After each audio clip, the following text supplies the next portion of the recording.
안녕하세요. 오늘 470페이지 할 차례죠. 470페이지 상가 건물 임대차 보호법입니다.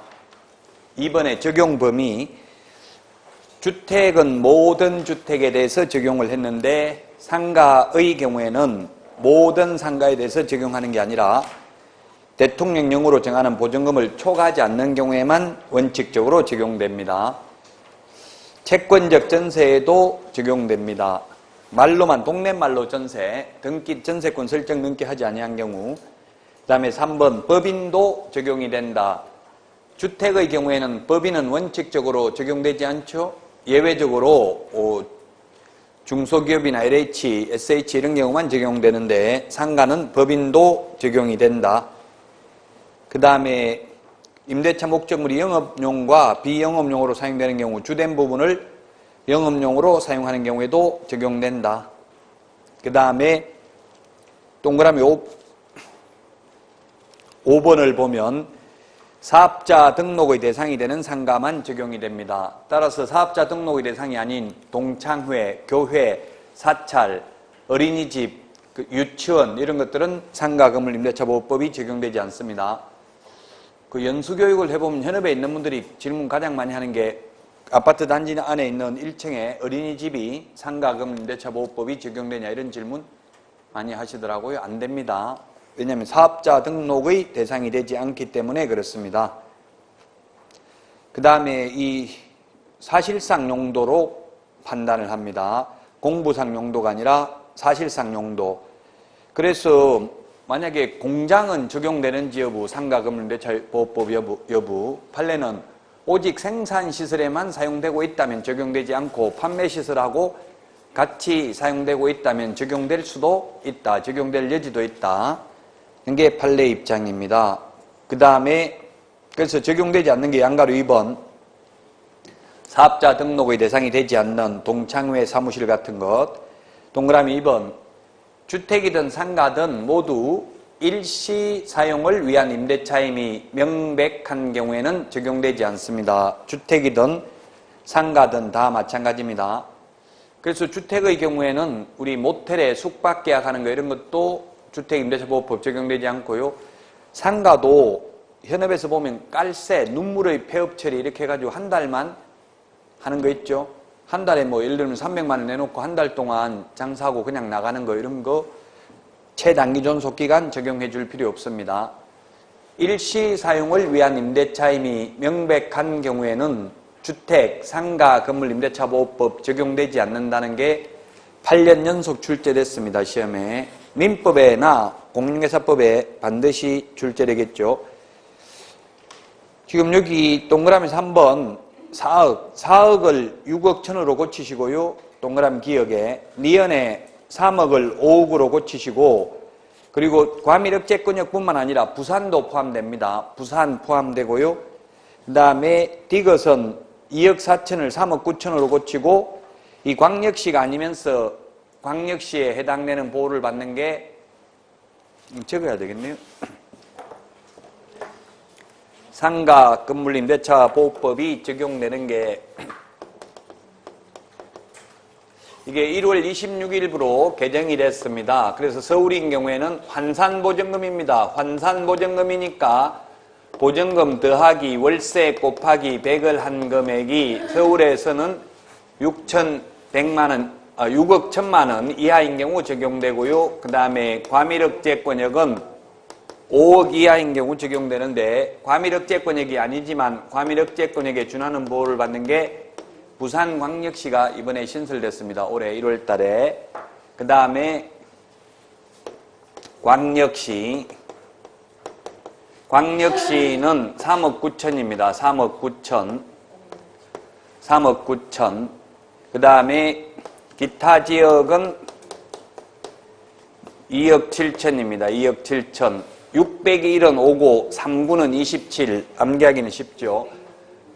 자, 그래서 광역시가 아니면서 광역시에 준하는 보호를 받는 게 이번에 신설된 게 세종시, 그 다음에 파주시, 그리고 화성시 3개가 신설됐습니다. 세 개가 신설됐고 옛날부터 있는 게 우리 책에는 지금 안 적혀 있는 것 같은데 옛날부터 있는 게 경기도 안산시, 그 다음에 경기도 광주시, 경기도 김포시, 용인시. 요건 원래부터 있었습니다. 광역시에 준하는 보를 받는 거고 이번에 새로 신설된 게 노란 글자로 적은 것만 신설됐습니다. 부산하고 세종, 파주, 화성시. 기타 지역은 인천광역시, 옹진군, 강화군 이런 것들은 광역시라도 그래서 시험에는 뭐 나올 확률은 좀 희박합니다만 개정되는데 인천에 사신 분들은 알아야 되는데 인천광역시는 과밀억제권역에 해당되는 경우는 여기에 해당되고 또 인천광역시 중에서 과밀억제권역에 해당되지 않는 데가 많이 있습니다. 송도 신도시나 금단 신도시 뭐 이런 데는 다 신도시들은 과밀억제권역 아닙니다. 그러면 광역시에 준하는 보호를 받고요. 또 인천광역시 옹진군, 강화군은 군지역에 해당돼요. 기타 지역에 해당돼요. 인천은 이 세 군데 다 해당될 수도 있다. 지역에 따라서, 동에 따라서. 그래서 인천에서 혹시 중개하려면 구분해서 알아야 됩니다. 이게 우선 면제 받는 금액이고요. 그 다음에 최우선 면제, 이거는 확정일자 받으면 후순위보다 우선 면제 등을 받는 금액이에요. 이 금액을 초과하면 확정일자 받아도 소용없어요. 그럼 최우선 면제 받는 금액은 환산보증금이 6,500만 원 이하인 경우 나누기 3을 해서 2,200만 원까지 최우선 면제를 받고 과밀억제권역은 5,500만 원 나누기 3을 해서 1,900만 원까지 최우선 면제 받고 광역시의 경우에는 3,800만 원 이하인 경우 나누기 3을 해서 1,300만 원까지 최우선 면제를 받고 기타 지역은 3,000만 원 이하인 경우 나누기 3을 해서 1,000만 원까지 최우선 면제를 받습니다. 실제 받는 금액은 보증금 한도 내에서 받습니다. 기준이 되는 것은 환산보증금이 기준이 됩니다. 기준은 환산보증금이고 실제 타는 돈은 보증금입니다. 그리고 이거는 개정된 게 이 노란 글자만 개정되고요. 옛날에 최우선 면제는 그대로입니다. 그래서 이건 서울은 그대로 서울이고 과밀억제권역은 과밀억제권역이고 부산은 제외됩니다. 그래서 부산은 어디에 해당되냐면 우선 면제 받을 때는 5억 이하이면 보호받는데 최우선 면제 받으려면 부산은 광역시에 해당된다 이 말이에요. 좀 헷갈리죠? 부산 광역시잖아요. 여기에 해당된다고요. 우선 면제 받는 금액만 과밀억제권역에 해당되고 최우선 면제 받는 거는 부산이 여기에 해당된다고요. 광역시에 해당된다 부산은. 그 다음에 세종시, 파주시, 화성시도 최우선 면제 받을 때는 기타 지역에 해당돼요. 이번에 개정된 게 이 부분에 대해서는 개정이 안 됐다고 옛날 그대로라고 여기 지금 최우선 면제 받는 금액은 우선 면제 받는 것만 받겠다 이 말이에요.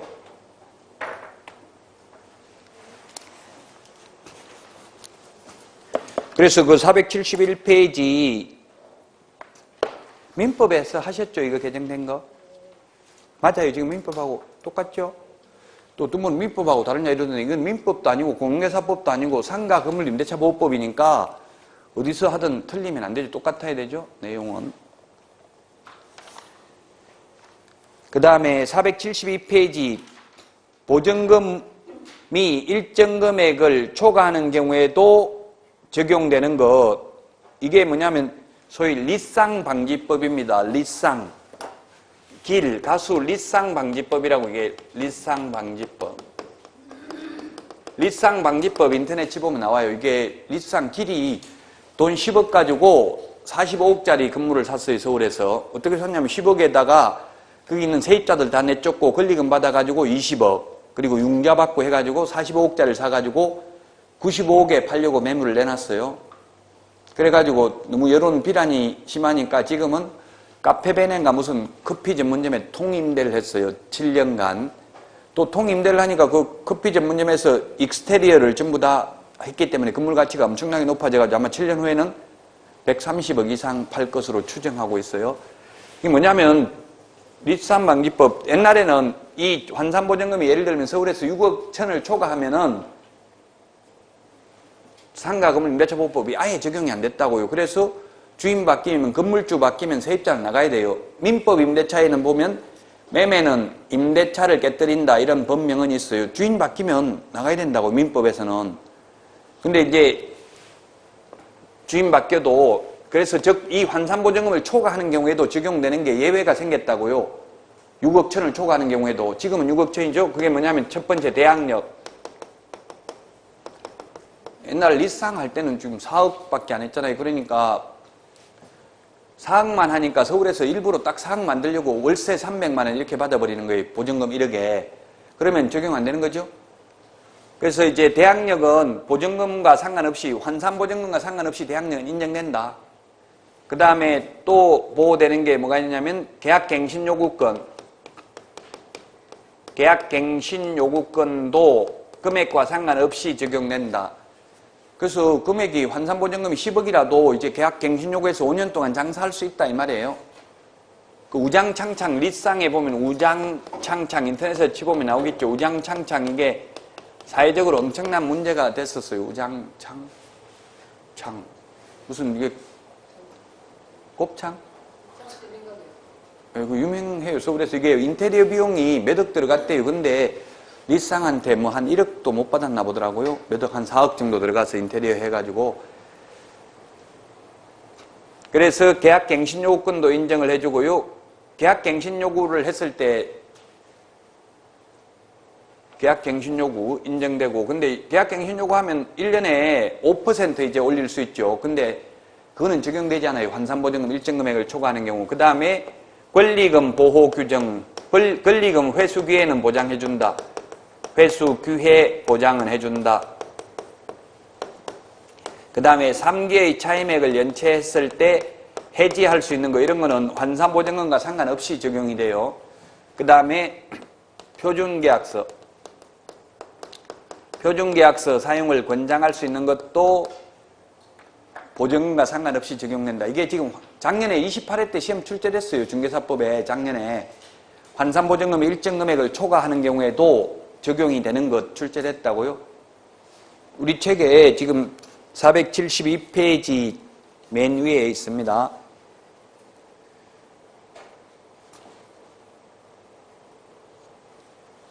그 다음에 뭐 묵시적 갱신, 법정 갱신됐을 때 전임대차와 동일한 조건으로 계약한 것으로 본다. 다만 차임은 정액 청구할 수 있죠. 이런 것도 적용이 된다는 이야기입니다. 지금 우리 책에 동그라미 1번에 있습니다. 그 다음에 그러나 대통령령이 정하는 보증금을 초과하는 임대차의 경우 확정일자에 의한 우선면제권, 최단기 존속기간, 차임 또는 보증금 정감 시, 정액 시 100분의 9를 초과 금지 등은 적용되지 않는다. 100분의 9를 100분의 5로 고치십시오. 동그라미 2번. 그 다음에 제3자에 대해서 대항력인데, 대항력이라는 건 물권적 효력이죠. 사실 채권은 채무자에게만 주장할 수 있습니다. 그래서 집주인이 바뀌면, 또 상가 건물주가 바뀌면 원칙적으로 방 빼줘야 됩니다. 건물 명도해야 됩니다. 그런데 대항력이 있기 때문에 주인이 바뀌어도, 건물주가 바뀌어도 계속 장사할 수 있는 힘이 대항력이죠. 중간에 계약기간 중에 주인이 바뀌어도 그게 대항력인데, 대항력의 효력이 발생하는 게 주택의 경우에는 주민등록 전입신고하고 그 다음에 인도받고 이사한 다음 날 대항력이 생기고요. 상가는 인도받고 사업자 등록 신청한 다음 날 생기고요. 그 다음에 농지의 경우에는 인도받고 시, 구, 읍면장 확인받은 다음 날 대항력이 생깁니다. 사업자 등록증 교부가 아니라 사업자 등록 신청한 다음 날 생깁니다. 그리고 대항력은 계속 존속되어야 합니다. 처음만 구비하면 되는 게 아니라 계속 존속되어야 한다. 그 다음에 473 보증금의 우선 면제권입니다. 대항력에다 플러스 확정일자 받으면 확정일자 받은 당일날 후순위 권리자보다 전액을 우선 면제 받습니다. 따라서 확정일자 받은 임차권은 전세권하고 사실상 배당받는 데 있어서는 똑같습니다. 다만 전세권하고 차이 나는 것은 전전세권이 없고 임의경매 신청권이 없을 뿐입니다. 확정일자 받은 임차권은 우선 면제 받는 것은 오히려 전세권 설정 등기하는 것보다 더 유리합니다. 왜냐하면 전세권 설정 등기는 주로 건물에 대해서만 하거든요. 근데 임차권은 확정일자 받으면 토지 매각대금, 대지 매각대금에 대해서도, 그 건물이 있는 토지 매각대금에 대해서도 우선 면제 받을 수 있기 때문에 우선 면제 받는 데 있어서는 오히려 전세권보다 유리할 수도 있다. 자, 그 다음에 473 최우선, 우리 법에는 최우선 면제라는 말은 없어요. 소액보증금 우선 면제, 다른 담보물권자보다 우선 면제, 이게 같은 말이에요. 최우선 면제. 최라는 말은 학자들이 쓰고 있다고요. 법에는 없고. 그래서 5번 소액보증금의 최우선 면제 받는 거는 지금 요 칠판에 적어놨잖아요. 지금 이 박스에 있는 거 이게 그대로 바뀌지 않았다고요. 그래서 헷갈리는 게 아까도 말했지만 부산의 경우 우선 면제 받는 거는 5억 이하이면 확정일자 받으면 우선 면제 받는데 최우선 면제 받으려면 광역시에 해당되기 때문에 3,800 이하여야 되죠. 그리고 또 예를 들면 세종시, 파주시, 화성시도 마찬가지예요. 우선 면제 받는 거는 3억 9천 이하이면 되는데 최우선 면제 받으려면 3천만 원 이하여야 한다고요. 그래서 제가 법무부에 왜 이렇게 복잡하게 만들었냐, 이게 말이 되냐, 서로 이렇게 불균형이 있다는 건 이렇게 하니까 이 뒤에는 모르고 빠졌네요, 이렇게 하더라고. 모르고 자기 개정할 때 앞에만 개정하고 뒤에는 생각을 미처 못한 거예요. 뒤에 끝까지 앞에 금액만 바꾸고. 그래서 다음에 개정할 때 반영하도록 하겠습니다, 이렇게 하더라고요. 그래서 이름 뭔지 적어놨어요. 다음에 안 하기만 안 하면 가면 안 되겠다 이렇게 했는데, 항상 전화하면은 이름을 물어봐야 돼. 누군지 직책하고. 안 그러면 나중에 그런 말 한 적 없다 하거든. 저는 몇 년, 몇 월, 몇 시 누구하고 통화했으면 이걸 다 메모를 해놔요, 일기장에. 그래서 죄를 지을 수가 없어. 저는 일기장만 보면 무슨 짓 했는지 다 나오니까.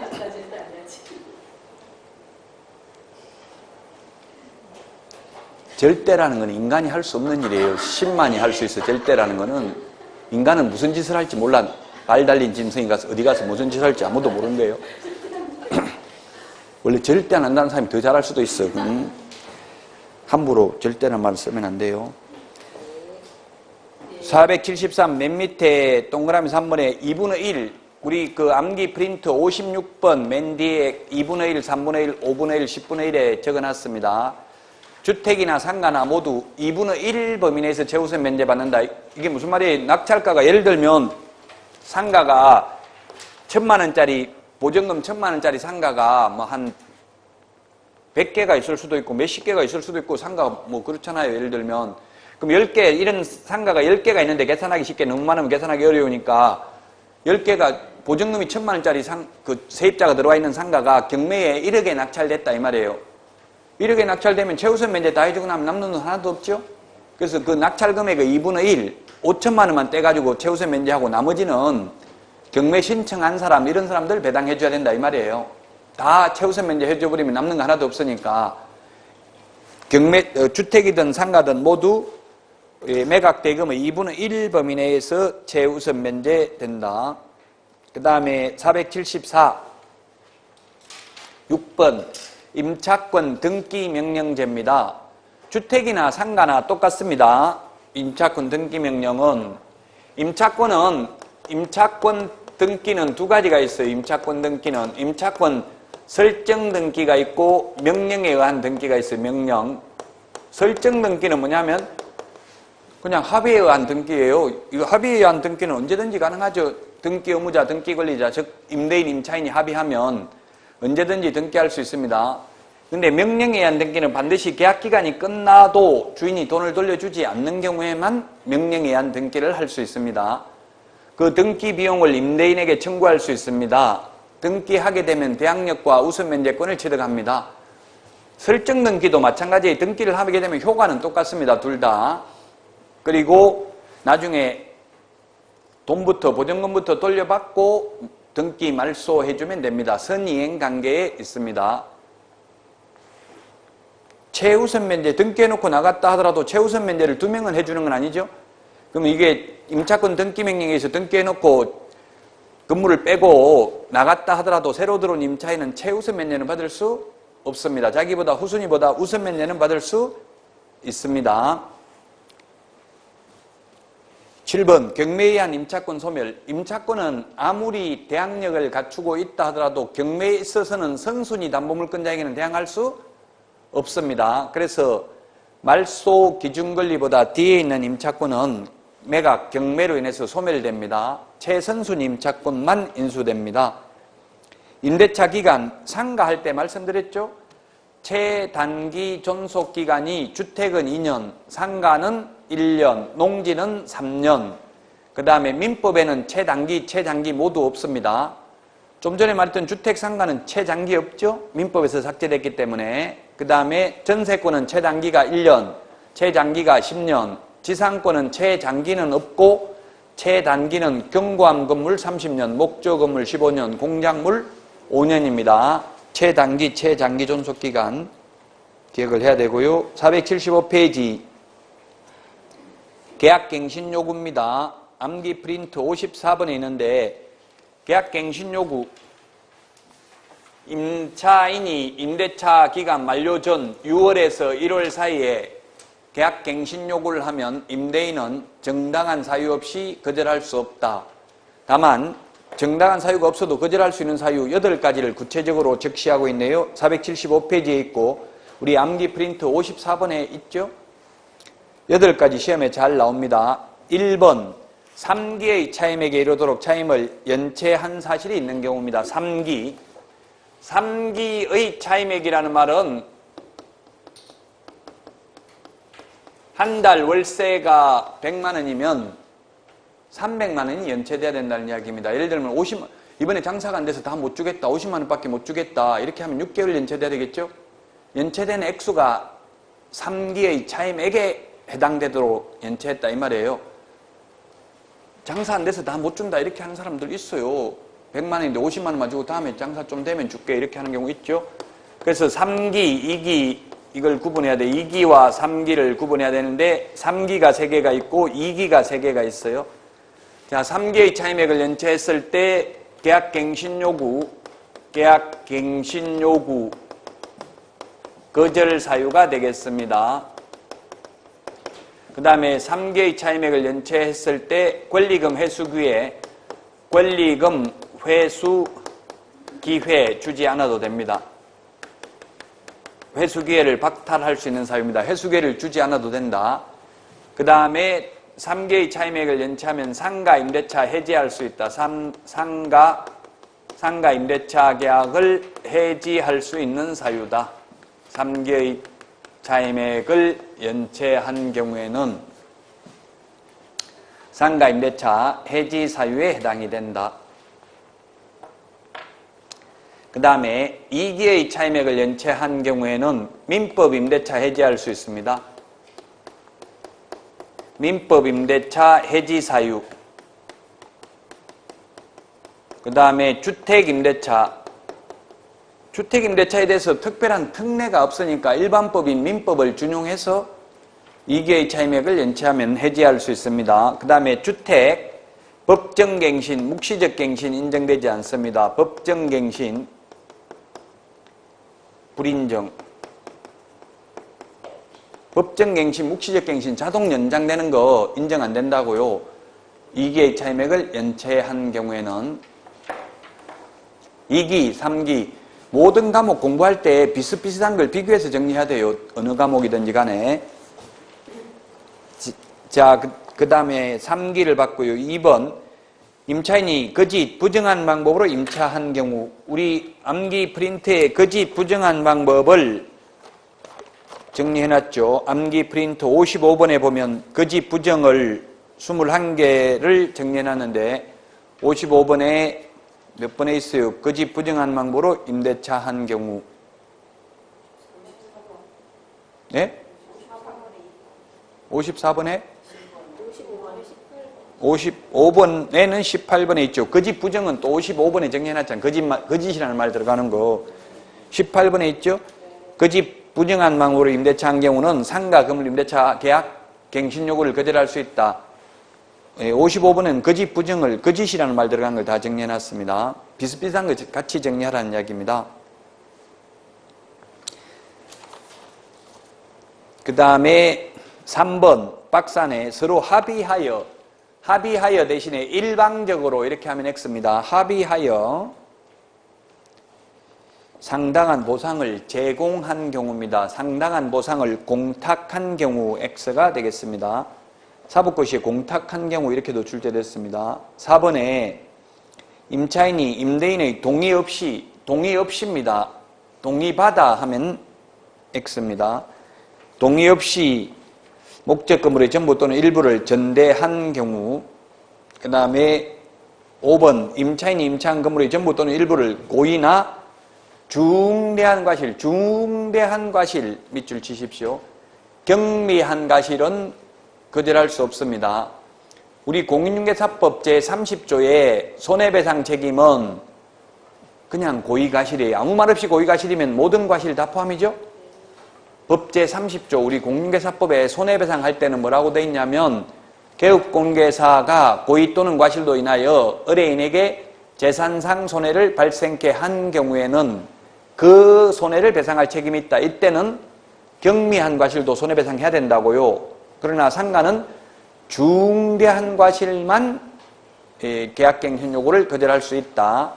그럼 중대한지 경미한지 그 판단은 판사가 하겠죠. 사실은 궁극적으로는 서로 다툼이 있으면.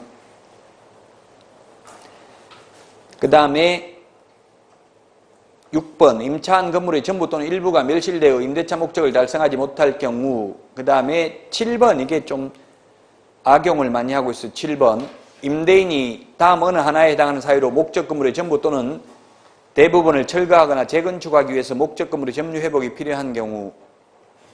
1번에 보면 임대차 계약 체결 당시 공사 시기 및 소요기간 등을 포함한 철거 또는 재건축 계획을 임차인에게 구체적으로 고지하고 그 계획에 따르는 경우.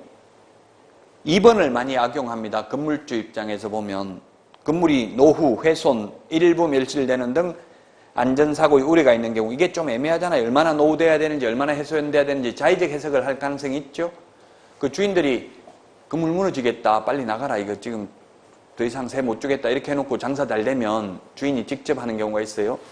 그래서 상가 장사하는 사람들은 주인 오면 무조건 죽는 소리 하더라고. 장사한 데가 월세도 못 내게 생겼다. 좀 깎아달라. 오히려 역으로 그러는 거예요. 그러면 깎아달라고 하는데 더 올리기는 쉽지 않잖아요. 주인이 오면 올리려고 올 가능성이 많거든요. 그래서 미리 그렇게 많이 하더라고. 중개사무소도 여러 번 하고 있다가 주인 오면 큰일 났다. 이번 달에 한 건도 못했다. 이렇게 이야기한대요. 뭐 잘 된다 이래버리면 자기 친인척 자격증 딴 사람 한다고 내보내고 이런 경우 많아요. 굉장히. 옛날에는 그런 게 굉장히 많았는데 그렇게 하면 이제 개업공개사들이 왕따 시켜가지고 그 건물주 주인들 망하게 많이 만들었어요. 그래서 요즘은 주인들이 자기들이 한 번씩 망해본 경험이 있기 때문에 그렇게 심하게 하진 않아요.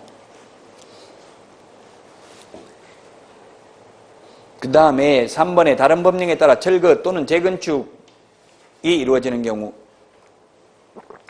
다른 법률이라면 뭐 도시 및 주거환경정비법 등이 되겠죠. 8번이 있는데 우리 책에는 8번이 빠져가지고 있네요.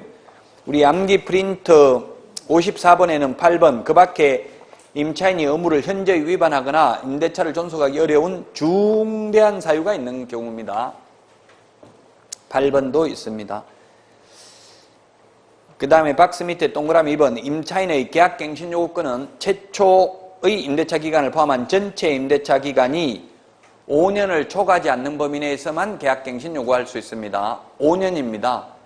5년, 앞에서 5년 많이 했죠. 지금 우리 5년도 프린트에 다 물론 정리는 되어 있습니다만은 프린터 41번에 보면 5년을 12개 적어놨는데요. 이때까지 했던 5년.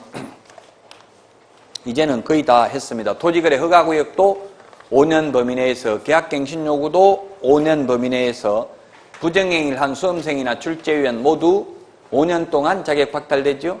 계약서 5년 보존, 매수신청 대리 관련 서류 모두 5년 보존, 이런 것들 특히 8번까지를 꼭 암기해야 됩니다. 8번까지. 뒤로 갈수록 덜 중요하다고 보는데 앞에 있는 게 중요해요. 물론 뭐 뒤에 9번 같은 것도 시험에 출제됐어요. 민법에는 안 나왔지만 명신탁자 5년 이하의 징역이나 2억 원 이하의 벌금, 수탁자 3년 이하의 징역이나 1억 원 이하의 벌금이죠. 이게 연세 드시면 나는 암기는 안 된다. 이해는 되는데 그거는 핑계입니다. 뭐 암기하는 거는 무조건 계속 반복해서 보는 수밖에 없어요. 자꾸 보고 잊어먹고 반복하다 보면 암기가 됩니다. 우리 나이 먹어도 말은 하잖아요. 말 이것도 암기해서 말하는 거지. 이게 뭐 이해해가지고 언어라는 것도 다 암기예요. 이게 계속 반복하다 보니까 터득하게 된 거거든요. 말하는 거하고 똑같아요. 밥 먹는 거하고. 그래서 계속 하다 보면 돼요. 지금 최불암이 80 넘어도 대사를 매일 암기하고 있더라고요. 그 대본 가지고 암기하고 그러면 암기가 돼요. 계속 눈만 뜨면 대본 보고 있으면. 자, 5년입니다. 그러면 5년이라고 하면 이게 뭐냐면 1년, 2년, 3년, 4년, 5년인데 가만히 있으면 자동으로 5년 연장되는 게 아니고 임대차 기간 만료 전 6월에서 1월 사이에 임차인이 임대인에 대해서 계약갱신 요구를 해야 돼요. 그러면 정당한 사유 없이 거절할 수 없고 처음에 1억이면 1년 지나면 5% 올릴 수 있어요. 단 환산보증금이 서울에서 6억 천을 초과하면 5% 이상한선 적용되지 않아요. 그래서 지금도 이거 아까 보증금과 상관없이 계약갱신 요구할 수 있다고 하지만 주인이 내보내려고 마음먹어버리면 1년 지날 때마다 왕창왕창 올려버리면 실제 버티기가 힘들겠죠? 그럼 눈 많이 올렸다고 또 소송해야 되는데 계속 소송만 할 수는 없는 거잖아요. 주인이 내보내려고 마음먹으면 지금도 내보낼 수 있어요. 왜냐하면 환산보증금 일정 금액을 초과하면 5% 이상한선 적용이 없기 때문에 그렇습니다. 만약 2년간 장사하다가 전차인과 전대차 계약을 체결했다면 전차인은 임차인의 남은 기간 3년 범위 내에서 임대인에게 계약갱신 요구를 할 수 있습니다. 전대차 계약을 체결한 날로부터 5년이 아니고요. 전차인도 계약갱신 요구는 할 수 있습니다. 다만 전차인은 권리금은 보호되지 않습니다. 민법에서 다 한 거죠, 지금. 한 거 지겨워서 그래요. 너무 한 거 계속해서. 하지 말까요? 너무 짜증나는 표정을 짓고 계셔서. 괜찮아요 해도 아니 신뢰가 되나 싶어서 너무 계속 똑같은 걸 자꾸 해서. 자, 그 다음에 476페이지 묵시적 갱신, 법정 갱신도 있습니다. 묵시적 갱신은 주택하고는 달리 주택은 임차인, 임대인 다 있는데 상가는 임대인에 대해서만 규정하고 있어요. 임대인이 임대차 기간 만료 전 6월에서 1월 사이에 갱신거절 통지 안 하면 묵시적 갱신, 법정 갱신되고 법정 갱신되면 또다시 최단기 존속기간 1년을 보장해 주어야 되고요. 그러나 주인은 1년 보장해 줘야 되지만 세입자는 나가고 싶으면 해지 통고를 하면은 3개월이 지나면 효력이 발생하죠. 민법에서는 1개월 지나면 효력 발생하죠. 주택이나 상가는 3개월 지나면 효력 발생하고 민법에서는 임대인이 해지 통고해도 6월이 지나면 효력 발생합니다. 그런데 주택이나 상가는 임대인은 해지 통고할 수 없습니다. 또다시 최단기 존속기간 보장해 줘야 됩니다. 지금 비슷비슷한 내용을 이 법 저 법 있는 걸 비교해서 정리해야 돼요. 만약 예를 들면 묵시적 갱신도 나오면 주택, 상가, 농지, 그 다음에 전세권, 이게 민법, 임대차 다 다르잖아요. 묵시적 갱신이 조금씩. 그 다른 걸 비교해서 정리하시라고요. 민법은 어떻게 돼요? 묵시적 갱신은 민법은 임대차 기간이 만료되었음에도 불구하고 임차인이 계속해서 사용 수익하고 있고 임대인이 상당한 기간 내에 이의를 제기하지 않는 경우에 묵시적 갱신, 법정 갱신이 되죠.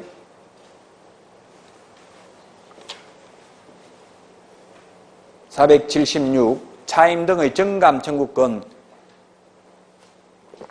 주택이든 상가든 모두 5%고요. 한번 올리고 나면 1년 안에 못 올린다. 이거 했죠, 지난 시간에. 그 다음에 월차임 전환율. 주택은 1할 또는 기준금리 더하기 3.5% 중에서 낮은 비율을 초과할 수 없고 상가는 1할 2푼 또는 기준금리 4.5배 중에서 낮은 비율을 초과할 수 없습니다. 1할 2푼이 12%죠. 1할 2푼이. 지난주에 이거 계산하는 거 했죠. 6천만 원을 주택 6천만 원을 월세로 돌리면 얼마 받을 수 있다고 했어요? 안 했어요? 지난주에? 기억나는 거 뭐 있어요, 그러면? 지우개 있어요, 지우개. 저는 손예진이 내 머릿속에 지우개 그 영화를 보고 감명 깊게 손예진이 이쁘다, 와이프하고 같이 보다 이럴 때만은 재수없다고 손예진이 나온 거 이제 절대 보지 말라 이렇게 하던데 모르겠어요. 여자가 볼 때는 손예진이가 기분 나쁘다더라고, 와이프 말로는. 왜 그런지. 남자하고 여자하고 보는 게 다르죠. 그래서 근데 6천만 원 월세로 돌리면 어떻게 했어요? 6천만 원 월세 돌리면 주택의 경우에는 1할이 10%예요. 10% 또는 기준금리가 1.5%에 더하기 3.5% 하면 얼마예요? 5%죠? 이 중에서 낮은 걸 초과할 수 없으니까 5%를 초과할 수 없으니까 지난주에 했던 거 다시 하는 거예요. 5, 6, 30, 1년에 300만 원 나누기 12달 하면 한 달에 25만 원을 초과해서 못 받는다. 상가는 좀 나오기 힘들어요. 왜냐하면 상가는 1할 2푼 또는 기준금리 4.5배인데 기준금리 1.5 곱하기 4.5 하면 이게 얼마예요? 6.75인가 나와요. 계산기 가지고 계산하면. 6.75 이거는 계산기 없으면 계산하기 힘들잖아요. 암산하는 게 시험에는 암산으로 풀 수 있도록 내주거든요. 그래서 아마 내기가 쉽지 않다고 상가는 주택이 나올 가능성이 많다고 제가 볼 때는 주택은 이미 나왔었어요. 이거 월세로 돌릴 때 얼마 받을 수 있는지. 권리금입니다. 477페이지. 그 476페이지 아까 전대차도 다 적용되는데 전대차는 뭐가 적용 안 된다고 했어요? 권리금 보호는 안 된다 했죠?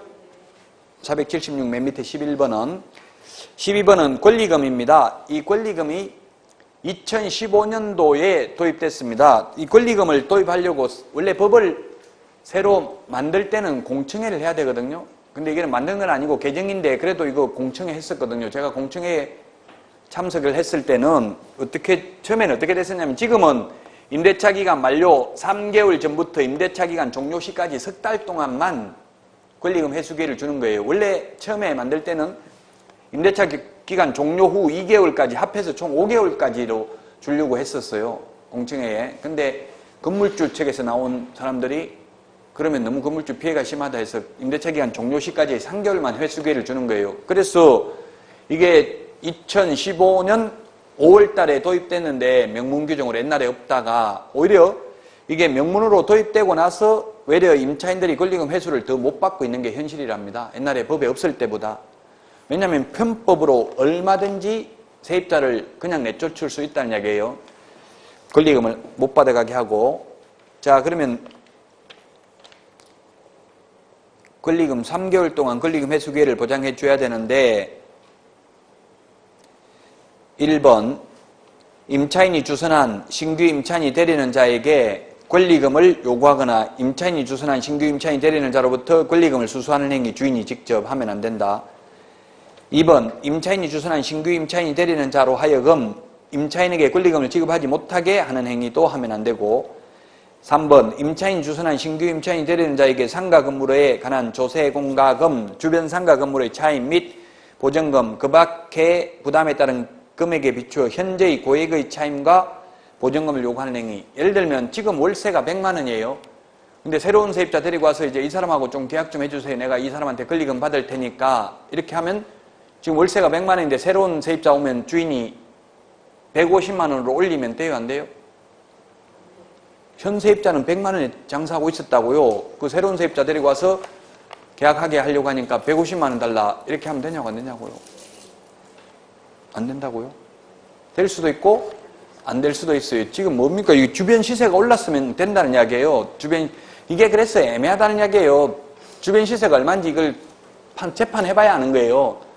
그래서 실제 이걸 현업에서 만약에 주인이 협조 안 하면 못 받아간다는 이야기예요. 예를 들면 그럼 세입자면 주인한테 지금 장사한 데서 죽는 소리 해야 돼. 월세도 못 내고 있겠다. 그대로 이 조건 그대로 해가지고 세입자 데리고 오겠다. 이렇게 해서 주인이 그렇게 해라 하면 되는데 그게 아니고 만약에 이러면 건물주면 어떻게 해야 돼? 만약에 세입자가 물으면 월세는 올릴 겁니까? 물으면 뭐 데리고 와서 이야기해라. 데려오지도 않고 무슨 벌써부터 헛소리 하냐. 이렇게 하면 되겠죠. 일단 데리고 와봐라. 이렇게 애매하게 말하는 게 좋아요. 건물주 입장에서 보면 세입자 입장에서는 협조를 받아야 되고 그럼 데리고 오는데 아무 말 안 하고 있다가 데리고 왔는데 100만 원 하던 사람 한 130만 원 아니면 120만 원만 올려도 계약 안 해요. 왜냐면 세입자 데려올 때 100만 원이라고 하고 데리고 왔기 때문에 하겠어요. 20만 원 올려도 처음부터 120만 원이라고 하고 데려왔으면 하겠죠. 그러니까 주인이 협조해 줘야 된다고. 그럼 주인이 지금은 100만 원 있었는데 주변 시세 다 올라가지고 이번에 130만 원 올려야 되겠다 세입자. 그럼 차라리 아예 데리고 올 때 130만 원이라고 하고 데리고 와라. 이러면 가능해요. 그게 모르니까. 근데 말 안 하고 가만히 있다가 나중에 팍 올려버리면 절대 계약을 안 하더라고. 그럼 계약 안 해버리면 다시 3개월 안에 못 데리고 와요. 이제. 그럼 끝이에요. 그냥 나가야 내쫓겨야 돼요. 현실은. 맨 위에 그 3개월입니다. 3개월. 권리금 회수 기회 보장 3개월. 우리 3개월 프린트 3개월에 있을까요? 이게 없을 수도 있어요. 프린트 43번에 12번에 있네요. 43번에 12번에 보니까 상가 권리금 회수 기회 보장 기간이라고 돼 있죠? 3개월 동안 주인이 권리금 내준다는 뜻은 아니죠. 회수 기회만 보장해 주는 거예요. 근데 방가로 2번, 임대인이 임차인이 주선한 신규 임차인이 되려는 자와 임대차 계약 체결을 거절할 수 있는 사유가 이렇게 합법적으로 많이 있다. 1번, 임차인 주선한 신규 임차인이 되려는 자가 보증금 또는 차임을 지급할 자력이 없는 경우, 자력이 뭐예요? 경제적 능력이죠. 아직 한 번도 월세 내보지도 않았는데 얼굴만 보고 저 옷 입은 거 보니까 월세 안 낼 것 같아. 좀 월세 잘 낼 사람 좀 데려와봐라. 이래버리면 끝 3개월 다 지나가 버린다고요. 그러면 아니다. 이거 월세 낼 수 있다 해가지고 다퉈가지고 소송해가지고 승소 판결 받아야 되는데 쉬운 일이 아니죠. 소송하는 게 쉬운 게 아니에요. 그 다음에 2번, 임차인이 주선한 신규 임차인이 되려는 자가 임차인으로서의 의무를 위반할 우려가 있거나 아직도 위반하지도 않았어요. 앞으로 관리비도 안 낼 것 같다. 저 사람 생긴 거 보니까 우려가 있거나 그 밖에 임대차를 유지하기 어려운 상당한 사유가 있는 경우, 저 보니까 술 취한 것 같다. 저 사람 저러다가지고 아마 계속 못할 것 같다. 좀 똑바른 사람 데려와봐라. 이렇게 해버리면 소송해야 돼요. 그러면 3번, 이 꼴 저 꼴도 보기 싫다. 이제 세입자한테 하도 많이 당해가 이제 나 세 안 주겠다. 차라리 동창회 사무실로 쓰겠다. 그냥 내 사무실로 쓰겠다. 이렇게 해버리면 1년 6개월 이상, 앞으로 세 안 놓겠다. 1년 6개월 이상. 그래 버리면 또 권리금 회수기에 보장 안 해줘도 됩니다. 그래서 주인은 이런저런 핑계를 대기가 쉽다는 이야기입니다. 그래서 조물주 위에 건물주 있다는 말이 있어요. 4번, 임대인이 선택한 신규 임차인이 임차인과 권리금 계약을 체결하고 그 권리금을 지급한 경우, 이런 경우는 거절할 수 있고요. 그 다음에 지금 우리 책에는 없는데 이거 말고도 권리금 회수 기회를 보장해주지 않아도 되는 게 우리 책에는 없네. 이거 말고도 권리금 보호 안 되는 게 뭐가 있냐면 유통산업발전법에 의한 대규모 점포, 준대규모 점포 적용되지 않습니다. 그럼 유통산업발전법에 의한 대규모 점포가 뭐냐면 백화점, 할인매장 이런 거고요. 백화점 같은 데 있는 백화점이 임대사업입니다. 백화점이 보면 전부 다 매장을 임대한 거잖아요. 임대료를 받는데 제 조카가 백화점에서 장사하고 있는데 임대료가 매출의 거의 40%라더라고요. 그럼 10만 원짜리 팔면 4만 원 백화점에서 먹고 원가 한 2만 원 하고 나머지 4만 원은 그 판 사람이 먹고 이렇게 돼요. 10만 원짜리 사면 예를 들어서. 그래서 백화점은 임대사업인데 백화점은 매장 위치를 바꿔버린다더라고. 백화점이나 할인매장 한 보름에 한 번씩 에스컬레이터 옆에 있는데 이런 데가 장사 잘 되잖아요. 구석탱이 있는 데나 월세는 똑같아. 무조건 매출액의 40%인 거예요. 그럼 내가 그래서 조카한테 그럼 안 팔면 되겠네. 월세 안 내려면 이럴 때만 목표액 줘가지고 못 팔면 쫓겨난다더라고. 또 뭐 한 달에 3천만 원 이렇게 예를 들어서 목표액 줘가지고 그거 못 팔면 쫓겨난다더라고. 그래서 조카가 자꾸 뭐 와이셔츠 같은 건 공짜로 선물이라고 주던데 그게 자기 떠하는 거더라고. 못 팔아가지고 전부 그냥 그 가지고 오는 자기 집에다 가져오는 거예요. 그럼 오히려 손해볼 수도 있어요. 거기서 일하는 사람들은. 조카는 지가 일하는 게 아니고 뭐 자기가 사장 비슷하게 하는 모양이던데 어쨌든 임대사업이더라고 이게 백화점이. 그래서 백화점이나 할인매장 이런 데 위치 자꾸 바꾸죠. 그럼 권리금 회수 못하고 그냥 쫓겨난다는 이야기예요. 백화점이나 할인매장. 재래시장도 마찬가지예요. 재래시장이 준대규모 점포예요. 재래시장. 재래시장도 권리금 회수기에 보장해주지 않아도 된다. 그 다음에 국유재산, 공유재산도 보호 안 해줘도 됩니다. 공유재산 대표적인 게 서울 강남 고속버스 터미널 지하상가가 그 전부 공유재산입니다. 근데 장사 잘 되는데 그 권리금 회수기에 보장 안 된다고요? 지하상가 없어요. 여기는 원주는. 예, 지하상가 인천 같은 데 이런 데 부평역 이런 데 보니까 굉장히 활성화되어 있더라고요. 인천이나 뭐 강남고속버스 터미널이나 이런 지역에는 그 전부 지하가 개인 건 아니잖아요. 지하는 땅 밑, 도로 밑에 있는 거. 그런 거는 보호 안 된다고요. 권리금 회수기에.